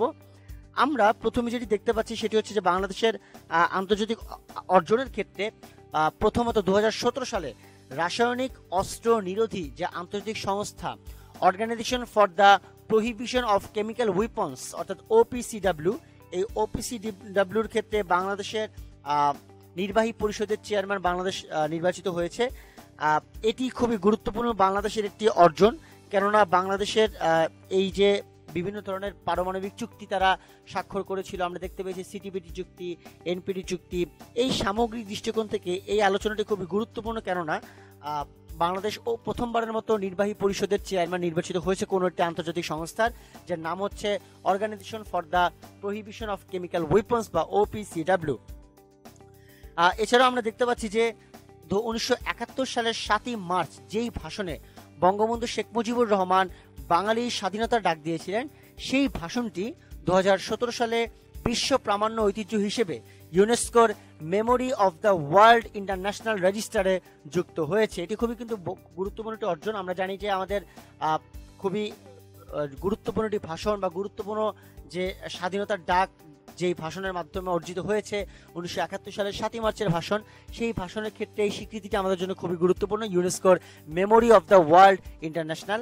আমরা দেখতে পাচ্ছি যে সামাজিক, রাজনৈতিক এবং অর্থনৈতিক সাম্য প্রতিষ্ঠা এবং বর্তমান বৈশ্বিক প্রেক্ষাপটে কোনো দেশের অভ্যন্তরীণ বিষয়ে হস্তক্ষেপ না করার যে অঙ্গীকার, তার মাধ্যমেই 2018 সালের 1 এপ্রিল ঢাকায় অনুষ্ঠিত হয়েছে ইন্টার পার্লামেন্টারি ইউনিয়নের 136তম সম্মেলন। অর্থাৎ বাংলাদেশে কিন্তু এই দশকের মধ্যে খুবই গুরুত্বপূর্ণ একটি সম্মেলন হচ্ছে এটি, IPU বা ইন্টার পার্লামেন্টারি ইউনিয়নের যে সম্মেলনটি, যে হোস্ট বাংলাদেশ ছিল, এবং এর উদ্দেশ্যটি কি সেটি আমরা দেখতে পাচ্ছি। দুটি গুরুত্বপূর্ণ উদ্দেশ্য আমরা এখানে লক্ষ্য করা যাচ্ছে। একটি হচ্ছে যে সামাজিক, রাজনৈতিক এবং অর্থনৈতিক সাম্য কিভাবে প্রতিষ্ঠা হয়, এবং আরেকটি হচ্ছে বর্তমান বৈশ্বিক প্রেক্ষাপটে কোনো দেশের অভ্যন্তরীণ বিষয়ে হস্তক্ষেপ না করে সেই দেশটাকে সাপোর্ট দেওয়া, এই বিষয়গুলোকে কিভাবে ম্যানেজ করা সম্ভব হয়। সো IPUর এই সম্মেলনটি ঢাকায় অনুষ্ঠিত হয় এবং সেটি 2018 সালে অনুষ্ঠিত হয়। আমরা দেখতে পাচ্ছি Asia Pacific group on money laundering APG, এই APG এর কো চেয়ার এবং স্টিয়ারিং গ্রুপের সদস্য নির্বাচিত হয়েছে বাংলাদেশ। এটিও খুবই গুরুত্বপূর্ণ একটি বিষয়। APG আমরা দেখতে পাচ্ছি বিশ্বের 57তম দেশ হিসেবে নিজস্ব স্যাটেলাইট উৎক্ষেপণকারী দেশের তালিকায় বাংলাদেশের নাম যুক্ত হয়েছে, এবং আপনারা সবাই খুব ভালোভাবেই জানেন যে বিশ্বের 57তম দেশ হিসেবে যেই স্যাটেলাইটটি বাংলাদেশ উৎক্ষেপণ করেছে সেটা হচ্ছে বঙ্গবন্ধু স্যাটেলাইট 1, এবং এই বঙ্গবন্ধু স্যাটেলাইট 1টি কিন্তু মার্কিন যুক্তরাষ্ট্রের ফ্লোরিডা থেকে উৎক্ষেপিত হয়েছে, এবং এই বঙ্গবন্ধু স্যাটেলাইট 1 সেটি নির্মাণ করা হয়েছে ফ্রান্সে, এবং আমাদের এই স্যাটেলাইট উৎপাদনের নির্মাণ কাজের ক্ষেত্রে রাশিয়া একটি অর্থনৈতিক সহযোগিতা প্রদান করেছে, এবং মোর ইম্পর্টেন্টলি রাশিয়ার এই যে বিভিন্ন ধরনের বিদ্যুৎ ভিত্তিক তথ্য প্রবাহ বা বিদ্যুৎ ভিত্তিক সাহায্য, সেই সাহায্য কিন্তু বাংলাদেশ অভ্যন্তরীণভাবে পেয়েছে। সো আমরা যে প্রেক্ষাপটে আলোচনা করছিলাম স্যাটেলাইট উৎক্ষেপণের ক্ষেত্রে, সেটি হচ্ছে বাংলাদেশের যে সাম্প্রতিক স্যাটেলাইটটি রয়েছে সেটি হচ্ছে বঙ্গবন্ধু স্যাটেলাইট 1। আমরা দেখতে পাচ্ছি ইউনেস্কোর অধরা সাংস্কৃতিক ঐতিহ্য হিসেবে বাংলাদেশের কিছু জিনিস স্বীকৃতি পায়, তা হলো বাউল গান, জামদানি বয়ন শিল্প, মঙ্গল শোভাযাত্রা এবং শীতলপাটি। আমরা জানি বাউল গান এটি লালন শাহ এর একটি ঐতিহ্যবাহী স্বীকৃতি বাউল গান, এবং এই বাউল গানটি খুবই গুরুত্বপূর্ণ। আমরা দেখতে পাচ্ছি জামদানি বয়ন শিল্প বা জামদানি শিল্প, যেটি বাংলাদেশের খুবই ঐতিহ্যবাহী একটি শিল্প, এবং এই শিল্পটি আসলে এখনও চাঁপাইনবাবগঞ্জ থেকে শুরু করে পশ্চিমবঙ্গ থেকে শুরু করে প্রত্যন্ত অঞ্চলে এখনও এটি টিকে আছে অনেকাংশে। আমরা দেখতে পাচ্ছি মঙ্গল শোভাযাত্রা, যেটি কিনা পহেলা বৈশাখ যে নববর্ষ হয়েছে সেই নববর্ষের ক্ষেত্রে এই উৎসবটিকে আমলে আনা হয়, এবং এটি নববর্ষের একটি গুরুত্বপূর্ণ উৎসব হিসেবে খ্যাত। আমরা দেখতে পাচ্ছি শীতল পাটি, এবং এই শীতল পাটি কেন্দ্রিক যে বিষয়টি রয়েছে এটি কিন্তু সাধারণত বাংলাদেশের যে একটি অভ্যন্তরীণ আলোচিত একটি শিল্প, যেটি কিনা প্রত্যন্ত অঞ্চলে এখন পর্যন্ত ক্ষেত্র বিশেষে বিরাজমান। এই শিল্পগুলোই বাংলাদেশের ইউনেস্কোর অধরা সাংস্কৃতিক ঐতিহ্য হিসেবে বাংলাদেশের স্বীকৃতি পায়, এবং আমরা অনেকগুলো জিআই স্বীকৃত পণ্য দেখতে পাচ্ছি, যেখানে কিনা ইলিশ রয়েছে জিআই স্বীকৃত পণ্য হিসেবে, ক্ষীরসাপাতি রয়েছে জিআই স্বীকৃত পণ্য হিসেবে, এবং এই দুটি পণ্য বাংলাদেশের যে জিআই অর্থাৎ এটিকে বলা হয় জিওগ্রাফিক্যালি যে ইন্টারন্যাশনাল স্বীকৃত, অর্থাৎ ভৌগোলিকভাবে এটি স্বীকৃত পণ্য। এই স্বীকৃত পণ্য হিসেবে ইলিশ এবং ক্ষীরসাপাতি এটি স্বীকৃত পণ্য হিসেবে নির্বাচিত হয়। সুপ্রিয় শিক্ষার্থী বন্ধুরা, একটু বলে নেওয়া ভালো, সেটা হচ্ছে এই যে সাংস্কৃতিক ঐতিহ্য যেগুলো অধরা রয়েছে, এই স্বীকৃতিগুলোকে রয়েছে, এই স্বীকৃতিগুলো আমাদের খুব ভালোভাবে জেনে ফেলতে হবে। এগুলো কিন্তু আমাদের একেবারে সাম্প্রতিক না, কিন্তু এটি কিন্তু সাম্প্রতিক দশকের মধ্যে পড়ে, এবং এই প্রশ্নগুলো কিন্তু খুব একটা আসেনি, সুতরাং এগুলো আসার সম্ভাবনা কিন্তু অনেক বেশি তুলনামূলকভাবে। সো এগুলোটা আমাদেরকে ভালোভাবে জেনে ফেলতে হবে। আমরা আমাদের সাম্প্রতিক দশকের প্রেক্ষাপট থেকে আমরা আরেকটু আলোচনা মুভ করবো। আমরা দেখতে পাচ্ছি যে সাম্প্রতিক পদক এবং পুরস্কার, এবং এই সাম্প্রতিক পদক এবং পুরস্কার আমরা প্রথম যে আলোচনাটা দেখতে পাচ্ছি সেটা হচ্ছে 21শে পদক 2019-এর ক্ষেত্রটি, এবং এই 21শে পদক 2019-এ কোন কোন ক্ষেত্রে আমরা কোন কোন বিজয়ীদেরকে দেখতে পাচ্ছি সেই বিষয়গুলো নিয়ে আমরা একটু আলোচনা করব। আমরা দেখতে পাচ্ছি যে ভাষা আন্দোলনের যে ক্ষেত্রটি রয়েছে, সেই ভাষা আন্দোলনে যিনি কিনা বিজয়ী হয়েছেন 21শে পদক 2019, যেটি কিনা মোটামুটি সাম্প্রতিক পর্যায়ে পড়ে, সেক্ষেত্রে যিনি কিনা বিজয়ী হয়েছেন তিনি হচ্ছেন অধ্যাপক হালিমা খাতুন, মরণোত্তর ক্ষেত্রে অ্যাডভোকেট গোলাম আরিফ টিপু এবং অধ্যাপক মনোয়ার ইসলাম। সুপ্রিয় শিক্ষার্থী বন্ধুরা, আমরা এরপর দেখতে পাচ্ছি শিল্পকলা বা সঙ্গীতের যে ক্ষেত্রটি রয়েছে সেই ক্ষেত্রে, এবং সেই ক্ষেত্রে কিন্তু সুবীর নন্দী, আজম খান মরণোত্তর এবং খায়রুল আনাম শাকিল, এই বিষয়গুলো আমরা দেখতে পাচ্ছি যে তারা 21শে পদক 2019, যেটি কিনা সাম্প্রতিককালের 21শে পদক দেওয়া হয়েছে, সেই শিল্পকলা সঙ্গীত ক্ষেত্রে তারা বিজয়ী হয়েছেন। আমরা দেখতে পাচ্ছি যে অভিনয় ক্ষেত্রে, শিল্পকলার ক্ষেত্রে যারা কিনা নির্ধারিত হয়েছিলেন তারা হচ্ছেন লাকি ইনাম, সুবর্ণা মুস্তফা, লিয়াকত আলী লাকি, এরা অভিনয়ের ক্ষেত্রে তারা বিজয়ী হয়েছেন। এছাড়া শিল্পকলা আলোকচিত্র, এই শিল্পকলা আলোকচিত্রের ক্ষেত্রে যারা পুরস্কারটি পেয়েছেন তারা হচ্ছেন যিনি পেয়েছেন তিনি সাইদা খানম। এছাড়া আমরা দেখতে পাচ্ছি শিল্পকলা চারুকলার ক্ষেত্রে যিনি পুরস্কার প্রাপ্ত হচ্ছেন তিনি হচ্ছেন জামাল উদ্দিন আহমেদ। এছাড়াও আমরা দেখতে পাচ্ছি পরবর্তীতে যে মুক্তিযুদ্ধ ক্ষেত্রে যিনি কিনা পদকপ্রাপ্ত হয়েছেন তিনি হচ্ছেন ক্ষিতীন্দ্র চন্দ্র বৈশ্য, এবং তিনি একজন প্রখ্যাত মুক্তিযোদ্ধা ছিলেন। গবেষণা ক্ষেত্রে আমরা দেখতে পাচ্ছি ডক্টর বিশ্বজিৎ ঘোষ এবং ডক্টর মাহবুবুল হক, তারা 21শে পদক প্রাপ্ত হয়েছেন। শিক্ষা ক্ষেত্রে যিনি পেয়েছেন তিনি হচ্ছেন ডক্টর প্রণব কুমার বড়ুয়া, তিনি পেয়েছেন। এবং আমরা দেখতে পাচ্ছি যে ভাষা ও সাহিত্য ক্ষেত্রে পেয়েছেন রিজিয়া রহমান, ইমদাদুল হক মিলন, অসীম সাহা এবং হরিশঙ্কর জলদাস, তারা ভাষা এবং সাহিত্য ক্ষেত্রে 21শে পদক 2019 প্রাপ্ত হয়েছেন। সুপ্রিয় শিক্ষার্থী বন্ধুরা, এটি হচ্ছে 21শে পদক 2019-এর ব্যাখ্যা, কিন্তু যেই মুহূর্তে আমি আপনাদের এই লেকচারটিকে প্রোভাইড করছি সেই মুহূর্তে 21শে পদক 2020 কিন্তু এটি অ্যানাউন্স করা হয়ে গেছে, এবং সেই ঘোষিত বিষয়ের জায়গা থেকে আপনি একটু জানিয়ে রাখি কারা কারা 2020 21শে পদকে বিজয়ী হয়েছেন সেটি আমরা একটু দেখে নিব। 2020-এ ভাষা আন্দোলনের ক্ষেত্রে যিনি হয়েছেন তিনি হচ্ছেন আমিনুল ইসলাম বাদশাহ মরণোত্তর। আমরা জানি শিল্পকলা সঙ্গীতে যিনি 21শে পদক 2020 প্রাপ্ত হয়েছেন তিনি হচ্ছেন ডালিয়া নওশিন। এছাড়াও সঙ্গীতে আরও যিনি পেয়েছেন তিনি হচ্ছেন শঙ্কর রায়, মিতা হক, তারাও শিল্পকলা সঙ্গীতে 2020-এর 21শে পদক প্রাপ্ত হয়েছেন। এছাড়াও শিল্পকলা নৃত্যের ক্ষেত্রে যিনি পেয়েছেন তিনি হচ্ছেন গোলাম মোস্তফা খান। শিল্পকলা অভিনয়ের ক্ষেত্রে যিনি 21শে পদক পেয়েছেন তিনি হচ্ছেন SM মহসিন। শিল্পকলা চারুকলার ক্ষেত্রে পেয়েছেন ফরিদা জামান। মুক্তিযুদ্ধের ক্ষেত্রে 3 জন পেয়েছেন, তারা হচ্ছেন হাজি আক্তার সর্দার মরণোত্তর, আব্দুল জব্বার মরণোত্তর এবং ম মেসবাহুল হক। সাংবাদিকতায় এবার পেয়েছেন জাফর ওয়াজেদ। এছাড়াও গবেষণা পেয়েছেন জাহাঙ্গীর আলম খান। গবেষণায় আরও পেয়েছেন সৈয়দ মোহাম্মদ সাইফুর রহমান এবং নিজামী শাহ, তিনিও গবেষণায় পেয়েছেন। শিক্ষায় যিনি 21শে পদক 2020 প্রাপ্ত হয়েছেন তিনি হচ্ছেন বিকিরণ প্রসাদ বড়ুয়া। এছাড়াও অর্থনীতিতে প্রাপ্ত হয়েছেন তিনি হচ্ছেন শামসুল আলম। সমাজসেবা পেয়েছেন সুফি মিজানুর রহমান। ভাষা এবং সাহিত্যে যারা যারা পেয়েছেন তারা হচ্ছেন শিকদার আমিনুল হক মরণোত্তর এবং নাজমুন্নেসা পিয়ারি। এবং সর্বশেষ চিকিৎসা ক্ষেত্রে সাহেব আক্তার পেয়েছেন। এবং 2020 সালের 21শে পদক যেই কারণে সবথেকে বেশি ইম্পর্টেন্ট সেটি হচ্ছে গবেষণা ক্ষেত্রে একটি প্রতিষ্ঠান পেয়েছে 21শে পদক, তারা হচ্ছে বাংলাদেশ মৎস্য গবেষণা ইনস্টিটিউট। সো সুপ্রিয় শিক্ষার্থী বন্ধুরা, এই ছিল মোটামুটি আমাদের 21শে পদক প্রাপ্তদের বা 2020 সালে 21শে পদক পুরস্কার বিজয়ী যারা তাদের নাম। আমরা আমাদের পরবর্তী আলোচনায় দেখতে পাচ্ছি স্বাধীনতা পুরস্কার। আমরা স্বাধীনতা পুরস্কার নিয়ে একটু আলোচনা করবো। যে স্বাধীনতা পুরস্কার আমরা এখানে দেখতে পাচ্ছি যে যারা যারা 2019 সালে স্বাধীনতা পুরস্কারে প্রাপ্ত হয়েছেন তাদের নাম আমরা একটু আলোচনা করব যে কারা কারা এই পুরস্কারে ভূষিত হয়েছেন।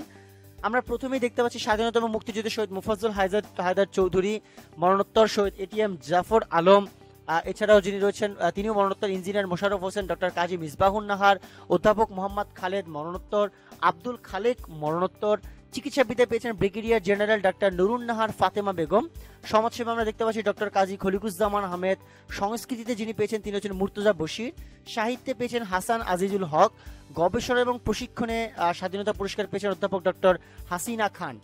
সো আমরা যদি স্বাধীনতা পুরস্কার, যেহেতু এটিকে বলা হয় বাংলাদেশের জাতীয় এবং সর্বোচ্চ বেসামরিক পুরস্কার, আমরা একটু জেনে নেওয়ার চেষ্টা করবো 2020 সালে কারা এটি প্রাপ্ত হয়েছেন। এবং একটু বলে রাখা ভালো, 2020 সালে কিন্তু এটি মোটামুটি 9 জন বিশিষ্ট ব্যক্তি এবং একজন প্রতিষ্ঠানকে এই স্বাধীনতা পুরস্কারে ভূষিত করা হয়েছে। আমরা যদি স্বাধীনতা এবং মুক্তিযুদ্ধ নিয়ে আলোচনা করি, এই সেক্টরটাতে যারা পেয়েছেন তারা হচ্ছেন গোলাম দস্তগীর কাজী, আব্দুর রউফ, আনোয়ার পাশা, আজিজুর রহমান। এছাড়া চিকিৎসাবিদ্যা যারা পেয়েছেন তারা হচ্ছেন ওবায়দুল কবির চৌধুরী, AKMA মুক্তাদির। সাহিত্যে যিনি পেয়েছেন তিনি হচ্ছেন SM রইজুদ্দিন আহমেদ, পরবর্তীতে এটি বাতিল করা হয়। সংস্কৃতিতে পেয়েছেন ফেরদৌসী মজুমদার এবং কালীপদ দাস। এবং সর্বশেষ শিক্ষাক্ষেত্রে যে প্রতিষ্ঠানটি পেয়েছে সেই প্রতিষ্ঠানটির নাম হচ্ছে ভারতেশ্বরী হোমস। সুপ্রিয় শিক্ষার্থী বন্ধুরা, আমরা আমাদের সুবিধার্থে দুটি বিষয় জানিয়ে দিয়ে গেলাম যে আসলে কিভাবে করে স্বাধীনতা পদক 2019 নির্ধারণ করা হয়েছে, এবং একই সাথে আমরা এটিও জানলাম যে স্বাধীনতা পদক 2020 এটি নির্ধারণ করা হয়েছে। আমরা এই পাশে দেখতে পাচ্ছি বাংলা একাডেমি সাহিত্য পুরস্কার, এখানে 2018টি বলা রয়েছে, কারণ এটি সাম্প্রতিক ছিল। কিন্তু একটু বলে নেওয়া ভালো যে বাংলা একাডেমি সাহিত্য পুরস্কার এর পরবর্তীতেও কিন্তু প্রদান করা হয়েছে, এবং এটি প্রদান করা হয়েছে 2019 সালের ক্ষেত্রে। আমরা তার আগে 2018টা দেখে নেই যে কবিতাতে কাজী রোজি তিনি বিজয়ী হয়েছেন, কথা সাহিত্যে মোহিত কামাল, প্রবন্ধ গবেষণায় সৈয়দ মোহাম্মদ শাহেদ, মুক্তিযুদ্ধ ভিত্তিক সাহিত্য ক্যাটাগরিতে আফসান চৌধুরী, তারা বাংলা একাডেমি সাহিত্য পুরস্কার 2018তে ভূষিত হয়েছেন। এছাড়া সাম্প্রতিক ক্ষেত্রে যারা কিনা বাংলা একাডেমি সাহিত্য পুরস্কার 2019-এ যারা কিনা ভূষিত হয়েছেন তাদের নামটা আমি একটু বলছি। তারা হচ্ছেন কবিতার ক্ষেত্রে মাকিদ হায়দার, কথা সাহিত্যে ওয়াসি আহমেদ, প্রবন্ধের ক্ষেত্রে সরচিস সরকার, অনুবাদের ক্ষেত্রে খায়রুল আলম সবুজ, মুক্তিযুদ্ধভিত্তিক গবেষণার ক্ষেত্রে রফিকুল ইসলাম, এছাড়াও আত্মজীবনী, স্মৃতিকথা এবং ভ্রমণ কাহিনীর ক্ষেত্রে ফারুক মঈনুদ্দিন, নাটকের ক্ষেত্রে রতন সিদ্দিকী, বিজ্ঞানের ক্ষেত্রে নাদিরা মজুমদার, শিশু সাহিত্যের ক্ষেত্রে রহিম শাহ, এবং সর্বশেষ ফোকলোর এই ক্ষেত্রে যিনি পেয়েছেন তিনি হচ্ছেন সাইমন জাকারিয়া। সো এই হচ্ছে মূলত বাংলা একাডেমি সাহিত্য পুরস্কার যে 2019 তার বর্ণনা। মূলত স্বাধীনতা পুরস্কার এবং বাংলা একাডেমি সাহিত্য পুরস্কার এই দুটি পুরস্কার সাম্প্রতিকের ক্ষেত্রে খুবই গুরুত্বপূর্ণ, কারণ আমরা সবাই জানি আমাদের পদক পুরস্কার ক্যাটাগরি কিংবা সাম্প্রতিককালের প্রাপ্ত ক্যাটাগরিতে এই বিষয়গুলো অনেক বেশি আলোচিত হয়। তো আমরা এই পদক পুরস্কারগুলো যেগুলো আমরা এখানে দেখে নিলাম এবং এর পাশাপাশি যেগুলো সাম্প্রতিক জেনে নিলাম সেই বিষয়গুলো আমরা একটু পড়ে ফেলার চেষ্টা করব। আমরা আমাদের পরবর্তী আলোচনা থেকে লক্ষ্য করতে পারি সাম্প্রতিক খেলাধুলা খুবই গুরুত্বপূর্ণ। সাম্প্রতিক খেলাধুলাটা কেন গুরুত্বপূর্ণ? কারণ হচ্ছে দুটি কারণে। প্রথম কারণটি হচ্ছে যে যদিও এই বছর এখন পর্যন্ত খুব বেশি খেলাধুলার ঘটনা আসলে ঘটেনি, কিন্তু তার বাইরেও আমরা দেখতে পেয়েছি যে সাম্প্রতিককালে অনেকগুলো খেলাধুলা ভিত্তিক পোর্শন সংগঠিত হয়েছে ঘরোয়া ক্রিকেট নিয়ে। আমরা প্রথমেই দেখতে পাই যে দ্বিতীয় বাংলাদেশি হিসেবে প্রথম শ্রেণীর ক্রিকেটে যিনি ট্রিপল সেঞ্চুরি করেছেন তিনি হচ্ছেন তামিম ইকবাল, এবং আমরা জানি যে প্রথম যিনি সেটি হচ্ছে রকিবুল হাসান। আমরা দেখতে পাচ্ছি বাংলাদেশের একমাত্র ক্রিকেটার হিসেবে টেস্ট ক্রিকেটে 3টি ডাবল সেঞ্চুরি করেন মুশফিকুর রহিম। এটি খুব ইম্পর্টেন্ট। আমরা দেখতে পাচ্ছি 2019 সালে BPL এ চ্যাম্পিয়ন হয়েছে যে দলটি তারা হচ্ছে রাজশাহী রয়্যালস। এছাড়াও আমরা দেখতে পাচ্ছি যে বাংলাদেশের প্রথম মহিলা রেফারি যিনি তিনি হচ্ছেন জয়া চাকমা, এটিও খুবই গুরুত্বপূর্ণ। আমরা দেখতে পাচ্ছি SA গেমসের ইতিহাসে প্রথম দেশ হিসেবে এক ডিসিপ্লিনে সর্বোচ্চ বা সবগুলো স্বর্ণপদক লাভ করে বাংলাদেশ। এছাড়াও 35 বছর ইতিহাসে SA গেমসের প্রথম নারী খেলোয়াড় হিসেবে একাই 3টি স্বর্ণপদক লাভ করেন আর্চার ইতি খাতুন। আমরা দেখতে পাচ্ছি ফেন্সিং খেলায় বাংলাদেশকে স্বর্ণপদক এনে দেন ফাতেমা মুজিব SA গেমসে। 2019 সাল যেহেতু আমাদেরকে ইভ্যালুয়েট করতে হবে, 2020-এর খুব বেশি কিছু ঘটেনি, সেই সাপেক্ষে 2019 সালে বাংলাদেশের হয়ে সবচেয়ে বেশি ম্যাচ খেলেছেন মাহমুদুল্লাহ রিয়াদ। আমরা দেখতে পাচ্ছি 2019 সালে সবচেয়ে বেশি উইকেট পেয়েছেন মোস্তাফিজুর রহমান। এছাড়া আমরা দেখতে পাচ্ছি ক্রিক-ইনফোর যে দশক সেরা ওয়ানডে একাদশটি রয়েছে সেখানে জায়গা পেয়েছেন সাকিব আল হাসান। এছাড়া 2021 সালের যে জুনিয়র এশিয়া কাপ হকি সেটিও কিন্তু বাংলাদেশে অনুষ্ঠিত হবে। সুপ্রিয় শিক্ষার্থী বন্ধুরা, এই ছিল মোটামুটি সাম্প্রতিক কালের যে ক্ষেত্রভিত্তিক বিভিন্ন গবেষণা। আমরা যদি বাংলাদেশ বিষয়াবলীর ক্ষেত্রে আরেকটু অবস্থানে যাই, যেমন আমরা বলতে পারি এই 2020-21 সালকে কিন্তু মুজিব বর্ষ ঘোষণা করা হয়েছে এবং এটিকে বলা হয় 2018 সালের 6 জুলাইতে এটি ঘোষণা করা হয়। এবং একটু বলে নেওয়া ভালো যে আমাদের ঢাকা মেট্রোপলিটন যে পুলিশ, তার আন্ডারে বর্তমান থানা রয়েছে 50টি, যার 50তম থানা হচ্ছে হাতিরঝিল, যেটি কিনা 2018 থেকে কার্যক্রমটি শুরু করে। এবং তফসিলিভুক্ত ব্যাংক, যেটি বর্তমানে দেশে রাষ্ট্রায়ত্ত তফসিলিভুক্ত ব্যাংকের সংখ্যা 9টি। আমি কিন্তু টুকরো কিছু ইনফরমেশন আপনাদেরকে জানিয়ে দিচ্ছি যেগুলো কিনা মোটামুটি সাম্প্রতিক হিসেবে খুবই গুরুত্বপূর্ণ এবং মোর ইম্পর্টেন্টলি এই বিষয়গুলো কিন্তু আমাদের প্রতিনিয়ত আপডেটেড থাকাটা খুব বেশি গুরুত্বপূর্ণ। আমি প্রথমেই বলেছি লেকচারের শুরুতে যে আমরা যদি কোনো কারণে এই সাম্প্রতিক বিষয়গুলো নিয়ে পড়াশোনা করতে চাই, একদম পরীক্ষার আগের দিন পর্যন্ত আমাদের এই প্র্যাকটিসটিকে রাখতে হবে। সুতরাং সেই প্র্যাকটিসটা আমরা রাখার চেষ্টা করবো। এছাড়াও আমরা যদি প্রতিষ্ঠানের ক্ষেত্রে বলি যে বিদেশে বসবাসরত বাংলাদেশিদেরকে বাণিজ্যিকভাবে যে গুরুত্বপূর্ণ ব্যক্তি হতে হয় বা সিআইপি হতে হয়, সেই সিআইপি মর্যাদা পেতে হলে বছরে কমপক্ষে $1 লাখ সেটি দেশে পাঠাতে হবে, তবেই সে সিআইপির মর্যাদা পাবে। এবং আমরা দেখতে পাচ্ছি বর্তমানে বাংলাদেশে কৃষিক্ষেত্রে যদি বলি, নিবন্ধিত চা বাগানের সংখ্যা 164টি। বাংলাদেশের ডিজিটাল বাংলাদেশ দিবস নামকরণ করা হয়েছে কিছুদিন আগে, তথ্য যোগাযোগ প্রযুক্তি দিবসের পরিবর্তিত নাম হচ্ছে সেটি, অর্থাৎ বর্তমানে তথ্য যোগাযোগ প্রযুক্তি দিবস বলে কিছু নেই, সেটি হচ্ছে ডিজিটাল বাংলাদেশ দিবস। আমরা জানি যে ফ্রান্সের এবং এছাড়াও ইসরায়েলের তাদের অবস্থান থেকে বেশ কিছু আন্তর্জাতিক বাণিজ্যের বেশ কিছু বিষয় রয়েছে। যেমন আমরা ক্রিকেট সাম্প্রতিক খেলাধুলার ক্ষেত্রে আরেকটু বলতে পারি যে সিলেটে আন্তর্জাতিক স্টেডিয়াম হয়েছে, যেটি কিনা ওয়ানডে ক্রিকেটের 200তম স্টেডিয়াম, সেটিও খুবই গুরুত্বপূর্ণ।